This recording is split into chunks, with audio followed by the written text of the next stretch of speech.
มาสงฆ์มาสงฆ์มาสงฆ์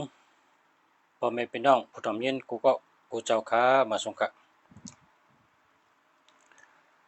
มาจากรัฐอันมีปริญญาหลากหลายมีญาณปริญญานำมีเพอเตวนเหมือนเขาไล่และพอเขาวนออกมาพอเขาเฮ็ดออกมาก็มีคนยองอามว่าเขาวนได้จังเหือนั่นเขาเฮ็ดได้จังเหือนั่นนี่เปิ้นอามจอมตั้งหลังตัวนี้ค่ะทำได้เสียงกำนะ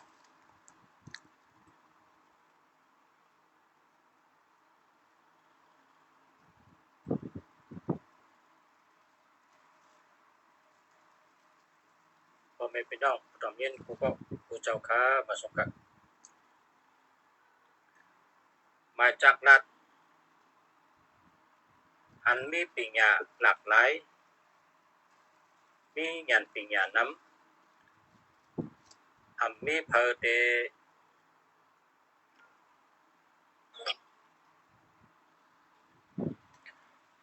ยินเดียวค่ะมาส่งทำกรรมค่ะเมื่อใดก็เมื่อเตเจ้าได้แต่เต้นปันพ่อแม่พี่น้องให้ก็เฮ็ดเต้นเฮ็ดไว้อ่ะคันใดจะมีคนย้อนมาคนอันย้อนมาก็เป็นคนอันยามมาเห็นติฉะคุเมืองหลีและขึ้นย้อนมาก็ออกมาลาดเหอะไรผู้ที่ป่องมันก็เปิดว่าตัวนับแห้งถัดตัวนับปุ่นตาเจ้าตื้อเนื้อหมายจากลาดตัวนับ599มีญาณปริญญานำนะคนมีปริญญานำญาณนำในพาเลยก็อามพอเขาเฮ็ดออกมาเมียวเลยก็หลีคนตั้งนำเตวนว่ามันวนได้จังหือนอมันเฮ็ดได้จังหือนอนี่มีคนยองอามจอมตั้งนองตั้งหลังตั้งนองตั้งหลังนำเตย้อนจังนั้นแหละคนอันเจ้าตัวนับ599นี่เขามอเฮ็ดออกมานำกัดเขาในมีเผอวนเขามีเผอวนเหมือนเขาเลยนะเหมือนหือในเฮาเตแตกนี่ว่าเหมือนหนังเจ้าชานะเจ้าชาตาเสียงมันเจ้าในเฮ็ดเสียงลูกอ่อนก็เลยเฮ็ดเสียงก้นหลงก็เลยเฮ็ดเสียงสัตว์เทก็เลยเฮ็ดเสียงตุ๊กตาก็เลยเฮ็ดเสียงก้นยิงก็เลยเฮ็ดเสียงก้นใจก็เลยเฮ็ดเสียงก้นเฒ่าก็เลยเฮ็ดเสียงก้นหนุ่มก็เลยในเรียกว่าเปิ้นฮ้องว่าญาณปริญญานำหนาผู้วางเจ้าเฮ็ดได้จังหือนะเผอก็อ้ามว่าเจ้าเฮาลาดได้จังหือนั่นเจ้าเฮาหิลาดได้จังนั้นน้อนี่มีคนยองอามมันเหมือนนั้นเขาพอคนเจ้าตัวนับ599นี่ปริญญาเขาญาณปริญญาเขานี่นำหน้าหลักหลายน่ะนำแน่นน่ะพอเฮ็ดออกมาเมื่อไหร่ก็เปิ้นอามจอมตั้งหลังเฮ็ดสังก็เยาเป็นอันเฮ็ดออกมาแล้วแตดแนดแตดต่อมีปักมีเปิงแคมแดบหลียองหลีอามไว้ก็เพราะฉะนั้นแหละ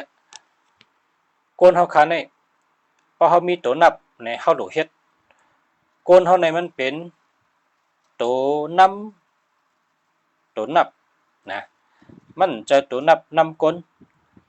มันเป็นคนนำตัวนับคนนี่เป็นผู้น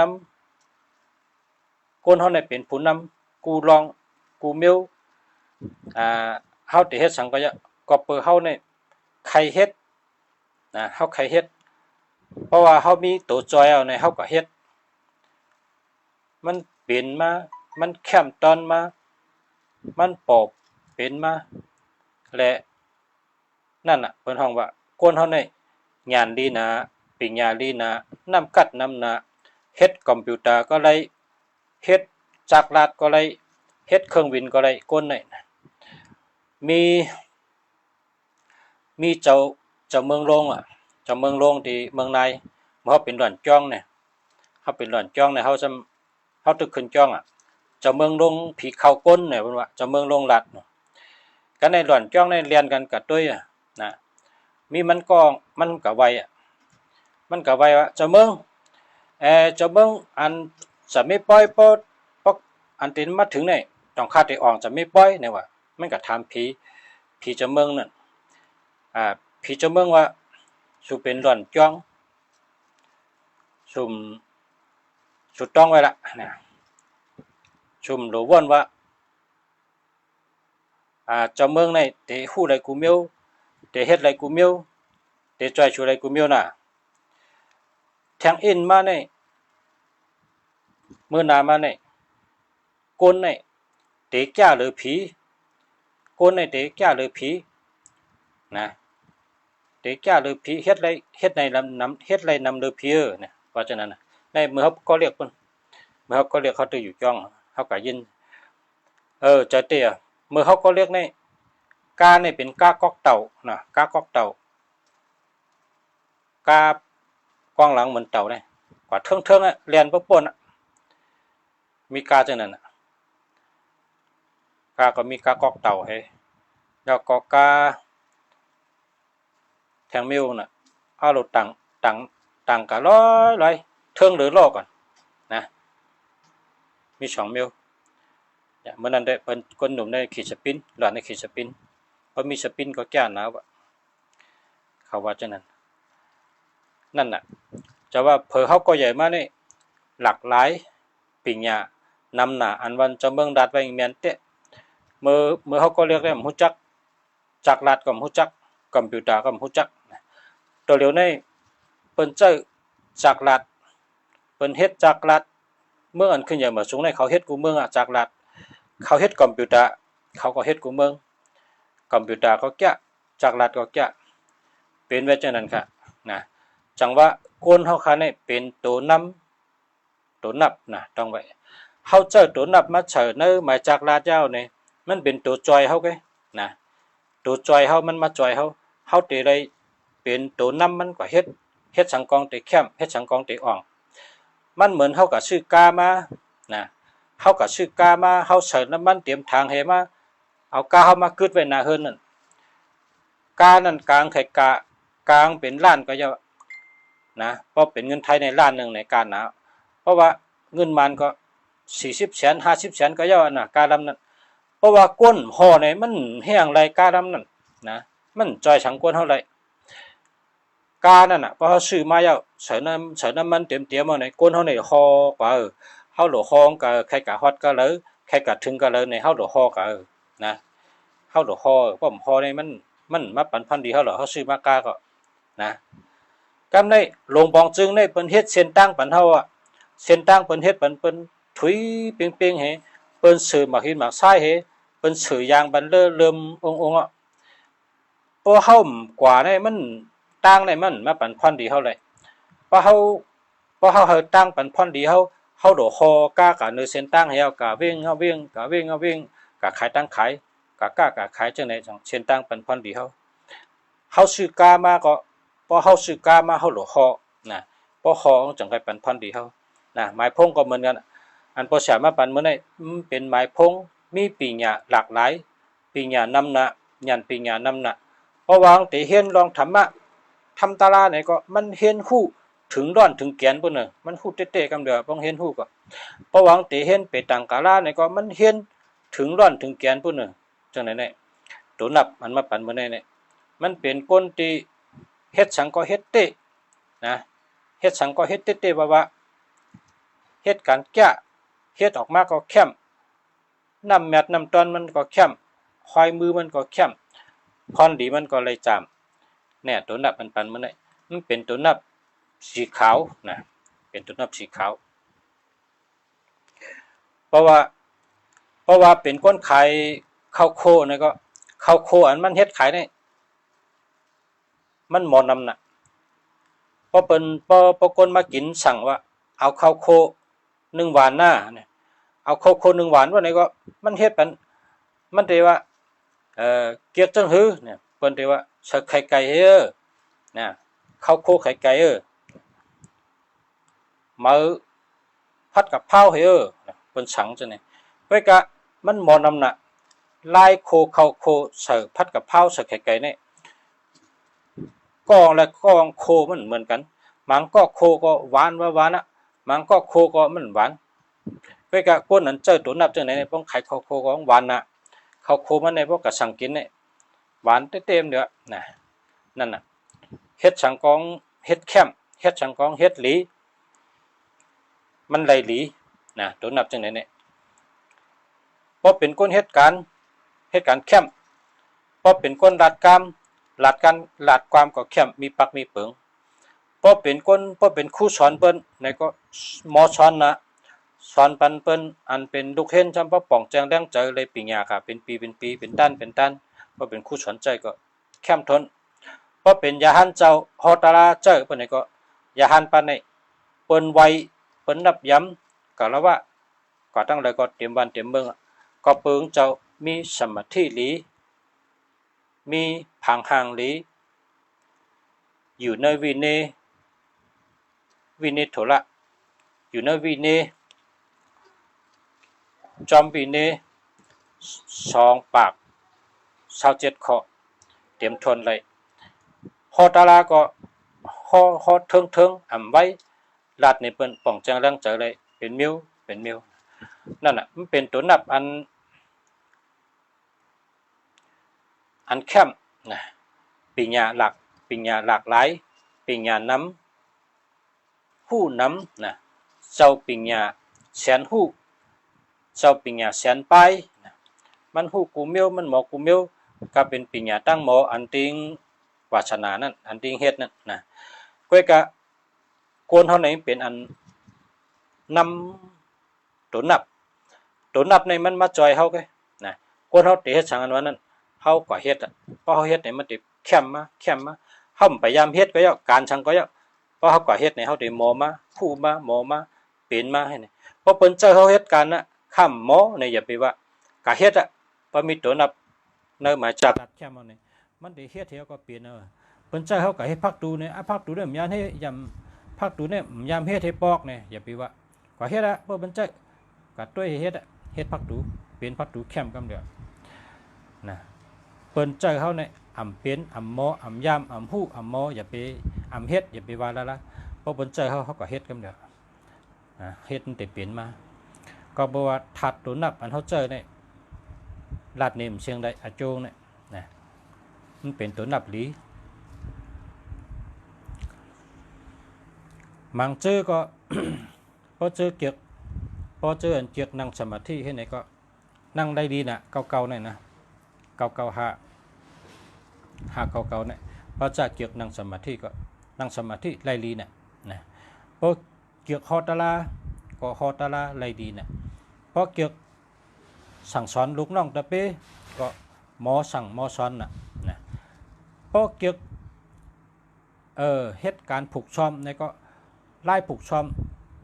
เฮ็ดชนเฮ็ดหน้าผูกพักผูกเยอะพักมีพักกี้มักพิษมักคือมันเจ้าเฮ็ดเป็นปักจีกันปักเปิงไว้เป็นปั๊บไว้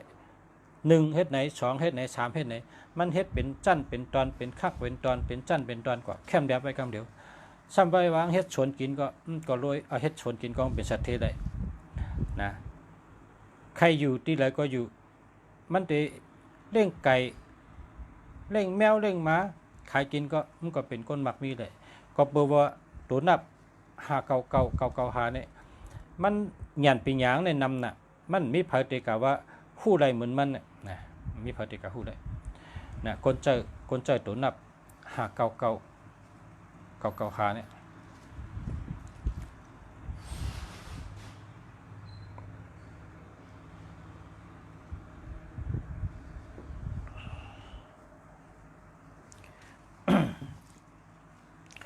มันเป็นตัวนับปีญาหลากหลายในว่าเป็นห้องเมืองไทยเนี่ยตามไตเขาก็แต่ว่าปีญานำนะ งานปีญาในเขาหู้นำเขามอนำ แสนหู้แสนมอน่ะนะมันเป็นรองไผ่ปีญาก็เจอ พอถามว่าต้องหาเงินแก่พอถามว่าต้องมาเก็บเงินนะก้อยกะพอถามว่าป้อนลูกอ่อนเป็นบ่าวเป็นเช้าอาชัก18มาถามตั้งหักจ่องลีในเด้ตั้งหักแต่มันใจตั้งหักมันใจตั้งหักมันใจอาจุนนะมันใจอาจุนมันใจตั้งหักก้อยกะตัวนับอันไหนเนี่ยป้ายอยู่ดีก็เข้มครับป้ายอยู่ดีเข้มยาวก็เปิ้นหันเฮาก็เปิ้นมีตั้งหยุ่มย้ำนับย้ำเฮาเตะๆนะเพราะว่าตัวนับอันหาเก่าๆเนี่ยหาเก่าๆก็เยอะเก่าๆหาก็เยอะมันมีผังห่างอันเข้มนะพอเฮากะหันยาหันเจ้ามังป้าเนี่ยจำเป็นว่าเฮาไล่ลัดตัวมันเหกำเฮาย้ำหันมันสิปอกก็เพราะเฮากึ่งกลางกะหันเนี่ยมันดีหยุ่มย้ำไว้จำปอกใครไวไว้นะยาหันเจ้ามังป้านะมันเหมือนกันนะเพราะว่าเจ้าตัวนับจังไหนมันเข้มว่าก้นเฮิรนว่าก้นจ้องว่าเหตุการณ์ว่าเป็นครูสอนว่าฉลาดว่าเพะนะเจ้าก็ดีสังว่าเป็นฉลาดนะฉลาดไต่เต้นไต่อ้างด้วยเปตังกาลาด้วยลายมือด้วยไพ่นะเจ้าเมืองลงนะเจ้าในตัวมีเต้ๆค่ะเนี่ย5 9อันนั้นก็9 5เนี่ยเงินแต่ไรนำหรือเก่าเพราะชูเจ้าจังไหนเพราะว่าชูเจ้าจังไหนเนี่ยหมายจากลาดชูเจ้าอันมีอยู่นั่นก็ด้วยเด้ป้อมไปป้า5 9ป้อมไปป้า9 5ก็ด้วยป้อไปป้าก็ชื่อมือหางไรมาเจอนะเจออันเฮ็ดกินกันฉลาดปีตังฉลาดไต่เต้นไต่อังฉลาดด้วยไพ่ด้วยลายมือฉลาดด้วยเบอร์ไม่อันนั้นก็จะเมืองลงเช่นนี้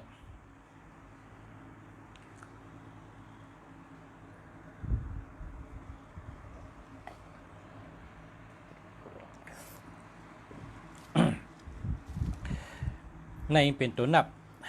อันแคมอันดีนะที่มาปันเมื่อนี้ภายการเงินก็ดีภายอยู่ดีก็แคมพรดีอันเฮาเจอก้นอันเจอหมายจากรัดกูก็นะก้นเจอหมายจากรัดกูก็ในพอมารอกัน2 ตัวตั้งปลายมันนั่นเป็นห้องว่าตัวเงินนะครับนะ2 ตัวตั้งปลายห้องว่าตัวเงินนับกว่าแทง2 ตัวห้องว่าตั้งหักนับกว่าแทง2 ตัวห้องว่าจุกลาบหลีลาบสัปปะกาหลีด้วยกับแทง2 ตัวยันปิญญาลีด้วยกับแทง2 ตัวมีหับหู้ลงหน้านะหับหู้อ่อนตั้งนะหับหู้อ่อนตั้งมีก้นหมังก้อในเขามีเวทเชียหับหู้อ่อนตั้งเนี่ยพอติกัดตั้งในพอติญาเพไหนเดี๋ยวมือไปขวางหัวว่าปอกในกายติเป็นไหนเนี่ยหัวหับหู้อ่อนตั้งกับก้นหมังก้อเขามีในตัวเขาก้อยกะหมังก้อก็มีป้อมมีก็พอซ้ำในตัวนับหมายจากลาดในมีเก่า2 ตัวป่ะเนี่ยติดเป็นก้นหับหู้อ่อนดังเหมือนจังว่าเมื่อในก้นใจติมาหาเนี่ยมันหัวก้นใจติมาหาก้นติมาหามันเนี่ยเป็นก้นใจไหนหัวตั้งแล้วก็เมื่อในมียิ่งติมาเนี่ยมันก็หัวการจะในหมังก็นั่งสมาธิเหี่ยวอะไรอ่องก็กะก้นติ่มนั่งสมาธิก็พอเจอหมายจากรัดเก่าจับกันเนี่ยมีอะไรนะตั้งหูจังไหนเนี่ยพอเด็กกว่าลีก็เมื่อในแต่ไรเงินเนี่ยหัวมันก็เมื่อในความขวาก็ไรเงินเนี่ยหัวพูดเดี๋ยวมึงไปกว่าหับหูตั้งอันนี้แทงกูอันกูตั้งหลังชุดทำเป็นป้ายอยู่ดีนะอันนี้ลำลองชุดป้ายอยู่ดี1การเงิน2ตั้งหัก3รับสัปปะกะ4งานปิญญา5ตั้งหู้6ป้ายอยู่ดีก้นกูก็ มี6 กูค่ะคนกูก็มี6 กูพอเฮาตัวยหมายจากลาดเนี่ยเฮานับเอาตั้งปลายเข้ามาตั้งเงานะนับเอาตั้งปลายให้เข้ามาจังได๋เอามากำ2 ตัว2 ตัวน่ะ2 ตัวที่1เนี่ยเงินนะ2 ตัวที่1เนี่ยเงินหรือเป็นตัวเงิน2 ตัวแท่งเป็นตั้งหัก2 ตัวแท่งเป็นลาบสัปปะกะ2 ตัวแท่งเป็นหยันปิญญะ2 ตัวแท่งเป็นหับผู้อ่อนตั้ง2 ตัวแท่งเป็นป้ายอยู่ดีนะกำในรัดในพ่อแม่พี่น้องเขาอันนี้เป็นเปิงมันนะจำครับเก่าในเก่า2 ตัวนี่นะเก่า2 ตัวนี่หลูไว้ตั้งหลังชุดนะหลูไว้ตั้งหลังชุดปองมีตั้งหน้าชุดอย่าไปเอานะปองมีตั้งหน้าชุดอย่าไปเอามันแก่นเลยพอมีตั้งหน้าชุดเพราะว่าป้องแก่นในมือเหือเนี่ยมันมีเมตตามันมีเมตตาโกในป้อมมีเมตตากะก้ากะขายก็เปิ้นไข่รัดต่อกะอุบเปิ้นก็เปิ้นไข่อุบต่อกะขายตั้งขายก็ลาลีขัดนะป้อมมีป้อมมันมีป้อมมีเมตตาเนี่ยนะป้องเป็นตั้งหน้าชุดเป็นเก่า3 ตัวเปิ้นเนี่ยอย่าไปซื้อนะอย่าไปซื้ออย่าไปเอาอย่าไปเจอนะเพราะว่าตั้งหน้าชุดเป็นเก่า3 ตัวนี่แก่นึงกำในซ้ำเก่าในดีทั่วนะเป็นตัวขึ้นเยอะมาสูงกันก็ยัดหลุดตั้มแมนตีเงบัดตั้มแมนตีเนี่ยมันได้แล้วก็ตัวนับป้องเป็นเก่า3 ตัวเนี่ยเพราะเอาไว้ตั้งนางซื้อๆเนี่ยมันเหมือนจังคือว่าเฮิรนเขาเนี่ยเขาเอาจอบพลาลงเนี่ยก็ตั้มไปที่พักตูเฮิรนเนี่ยเปิ้นจังเข้าเฮิรนเขาเยอะเพราะเปิ้นได้เข้าเฮิรนเขาเนี่ยจังเข้าอ่ะก็ปัวที่พักตูเป็นพลาลงอ่ะนั่งไว้พอกวนนั้นใครมาขึ้นเท่าไหร่มาหันพระให้ก็เขาอันน่ะมังปอกก็ป้องมาหันพระมีนาเฮินมันได้เล็บกว่าตั้งหลังเฮินเนี่ยขึ้นเขามาตั้งหลังเฮินให้เนี่ยพอเปิ่นถามว่าแห้งมาตั้งนาเฮินน่ะจังเขามีพระเป็นเจ้านางไว้เนื้อพักตูสุแลน่ะเป็นเจ้านั้นน่ะอธิกเปงเพราะว่าตั้งนามันนี่เอาเก่า3 ตัวตั้มไว้เปิ้นไหนเหมือนเขาเอาพระตั้มในปากพักตูเขากำเดียวจังเขาอ่ะลาบเนี่ยแล้วสุกให้ปอกทีก็มันปอกอะไรอ่ะมันมีตังปอกเนาะนะมันมีตังปอกเนาะเพราะสุกให้ได้รับสัปปะกะมันจังเข้าอ่ะมันโหหูตีปองมันเราหูตีปองย่อเราหูตีตำมันนะป้อมหูตีตำมันตีตำตีวางมันบ่มันแม่นนี่มันปันพันดีปันพันดีปองแมนตีปอวางแมนตีเนี่ยปั่นพันดีเขากัดตีชื่อตัวเขาในหรือเป็นเมตตานะต้องไว้กัดตีชื่อตัวเขาในหรือเป็นเมตตาปองเป็นเมตตาก็คนในหรือมีเมตตาน่ะก็ขายตั้งขายก็เยอะกับรัดต่อเปิ้นก็เยอะกับหาเงินก็เยอะกับเหตุการณ์สังก็เยอะหรือมีเมตตากัดตีชื่อตัวเขาในให้เป็นตัวเมตตามันเข้มนะปลายใช่ไหมให้เป็นตัวเงินนะปลายใช่ไหมให้เป็นตัวเงิน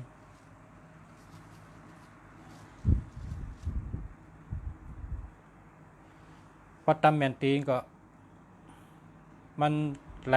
ตั้งหักหลีตั้งหักมาพอตำพิษตีก็ตั้งหักหายเจอหักหายเนี่ยเป็นเช่นนั้นเราโหลดตั้มให้แมนตีงดีๆการตีชื่อตัวเขาเนี่ยให้เป็นตัวเมตตาทำอะไรกันเนี่ยโดยทาง15 มินิพอเราติดทำอะไรเมื่อไกลมีพี่น้องถามก็นำไปตั้นตัว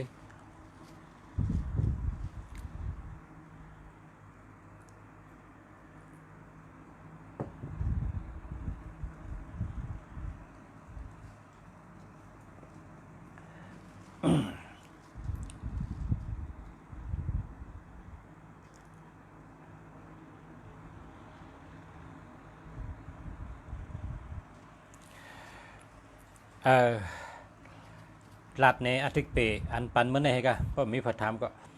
ลองตั้งอันมาปันเมื่อไหร่ตัวนับเนี่ยนะเกาเป็นทัด คำนะต้องไว้เก้าเป็นถัดคำหนึ่งเก้าก็เป็นถัดคำเก้าเก้าก็เป็นถัดคำนะถัดคำเก้าสามตัวก็เป็นถัดคำกำในซ้ำมีหาในเป็นถัดดินนะเพราะว่าเก้าหาในก็เป็นถัดดินนะห้าเก้าในก็เป็นถัดดินนะห้าตัวเดียวก็เป็นถัดดิน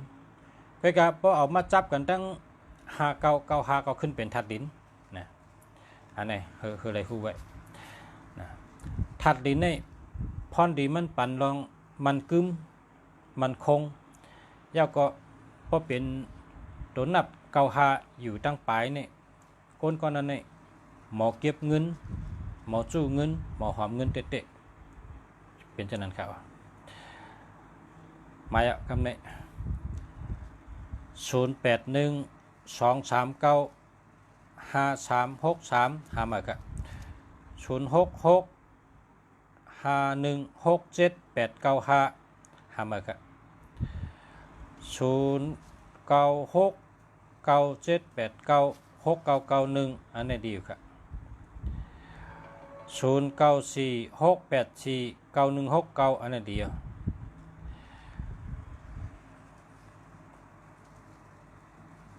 995เป็นตัวนับหลีค่ะการเงินก็หลีไปอยู่ดีก็เข้มงานปิญญาก็น้ำนะดีค่ะ063397ขึ้นกว่าตันนะ0995428959เนี่ยแค่มันเนี่ยอันนี้ตีโตงเป็น42นะโตงเป็น42ตีโตก้นเจิงนั่นน่ะเป็น42นั่นน่ะนะแค่มา18487679995อันนี้หามือนะอันนี้อยู่เมืองเขงก็18488679995นะ67ในเปิ้นเจ้า67ในเปิ้นเจ้า67เหตุ76ในเปิ้นเจ้าหามือเด้อหามือค่ะหามือค่ะ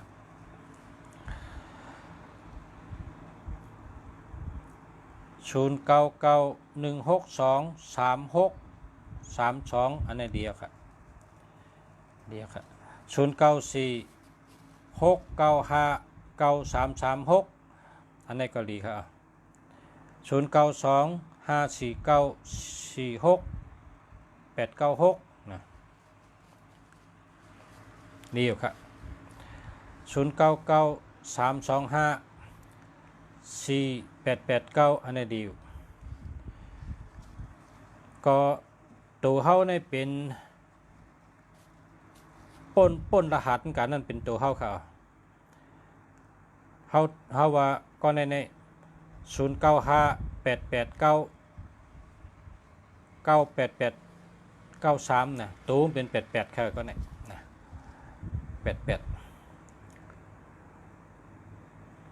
88นี่ก็เป็นก้นลักแหลมแลดเซลฮัดหารหาเงินแก่นั่นน่ะตัวเป็น88ค่ะเหมือนกันเนี่ยเพราะใครรู้ว่าอันละเป็นตัวเฮาเนี่ย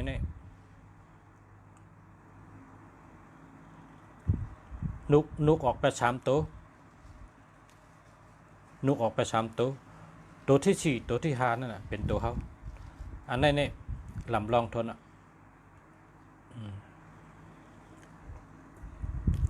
0946959336ก็ในตัวเป็น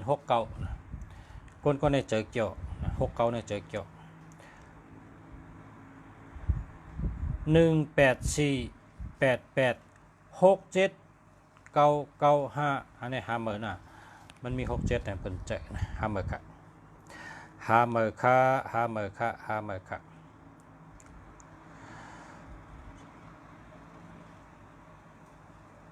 มาถึงกรรม18488679995อันนี้หาเมอร์นะมันมี95เจอมันมี67ค่ะมันมี67ค่ะมันมี67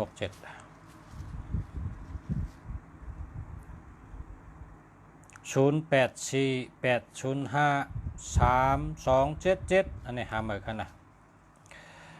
06199607หา15หาเหมือนกัน0896975414อันนี้เลียว0848053277หาเหมือนกัน0935879892เจอแล้วครับ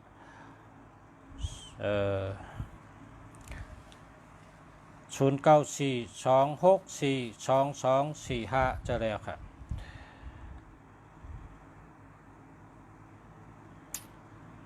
0625594243เจอแล้วครับหาทางเบิ้งก็ดีหาทางเบิ้งจะแต่เลยมีเมตตานะอันนี้มันป้าเมตตาค่ะเนี่ย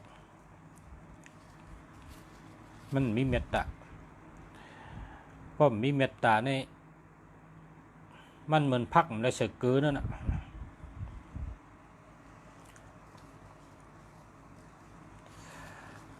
0992923553อันนี้ดีครับ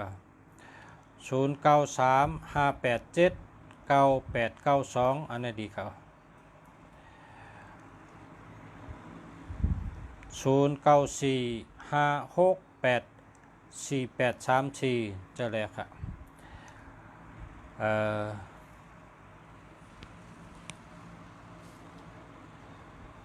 0992911459อันนี้เจอแล้วครับ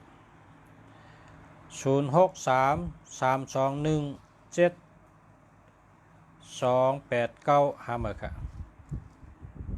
21ในเป็นเจ้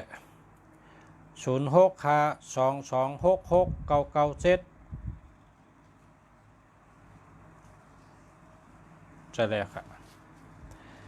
0992911459จะแล้วครับ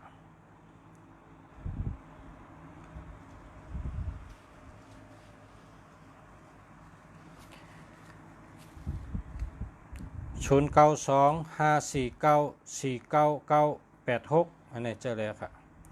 0877285988เจออะไรได้เจออะไรอยู่แต่มันมี72นะเพราะ72ในรายเงินมากกว่าเชิงขึ้นติ๊กๆ0952969335เจอแล้วครับ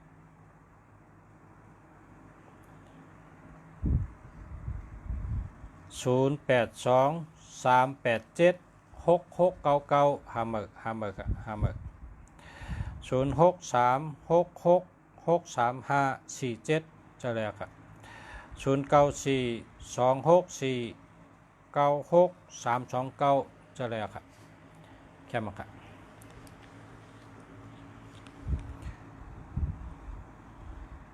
0979264987จะแล้วครับ0940106688ฮัลโหล68ตั้ง688ได้แค่มือแต่ว่ามีศูนย์ในกลางห้ามเลยครับ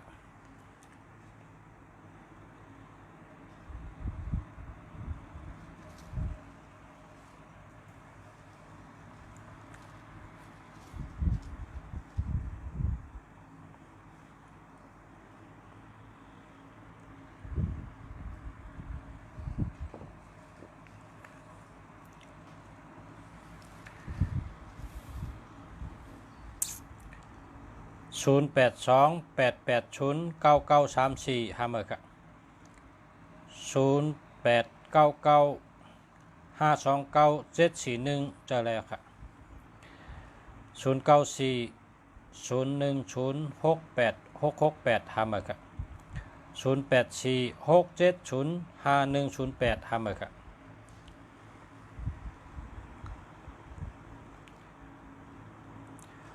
0824160864ห้ามเลยครับ 0932929407ทำเลยครับ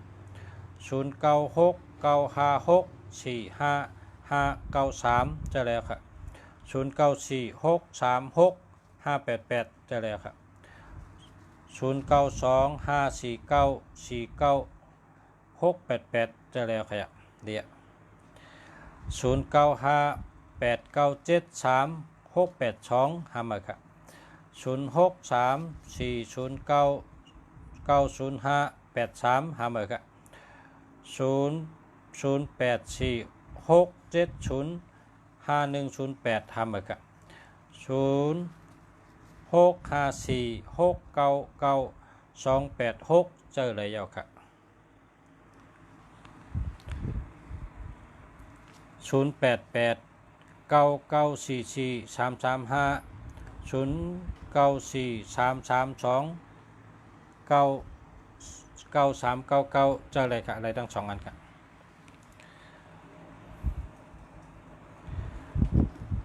0944346454เนี่ยแคม065489789789ก่อนแคม0935639729มันมี72พอมี72นี่พอเงินไหลมาก็ขึ้นเสียงขึ้นติ๊กๆ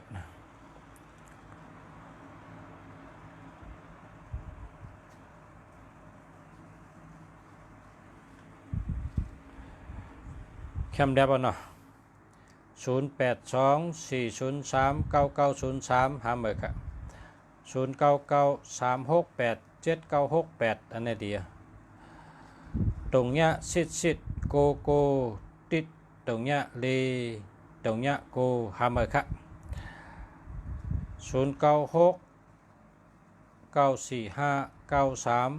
096945935564อันนี้ดีครับจะระยะ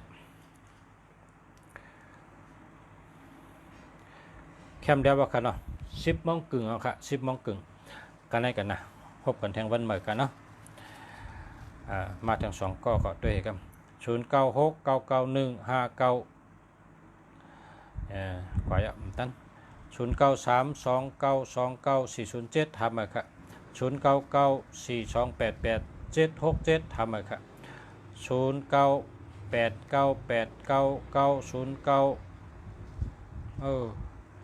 098268816786หาเมอร์ทั้ง2อันครับหาเมอร์ทั้ง2อัน